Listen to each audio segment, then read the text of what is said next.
একটা সন্দেশ খেতে তোমার যদি কটা সন্দেশ তুমি তোমার ভাইকে দেবে?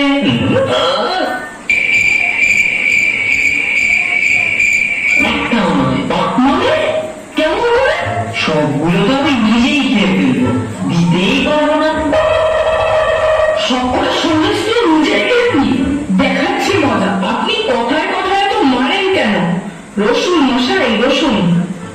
আচ্ছা বাবা, বলো দেখি, একটা বটগাছ যদি প্রত্যেকদিন সিকি ইঞ্চি করে উঁচু হয়, তবে যে বট এ বৈশাখ মাসের পয়লায় 10 ইঞ্চি ছিল, তাহলে ফের বৈশাখ মাসের পয়লায় সে কতটা উঁচু হবে?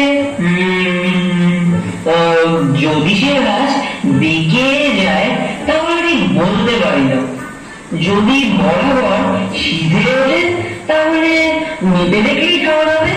আর যদি ইতিমধ্যে শুকিয়ে যায় তাহলে আর তো কথাই নেই। মায়েরা খেলে তোমার বুদ্ধি করে না? লক্ষ্মী ছাড়া মেরে তোমার টিকলাম করবো, তবে তো আমি শিখে হবে। আগে আগে আগে মারের চোটে কোন সিধে জিনিসও বেঁকিয়ে যায়। হচ্ছেটা কি কালাচাঁদ বাবু? ওটা আপনার ভ্রম। মারপিট করে খুব অল্প কাজই হয়। কথায় আছে, গাধাকে পিটালে ঘোড়া হয় না, কিন্তু অনেক সময় ঘোড়াকে পিটালে গাধা হয়ে যায়।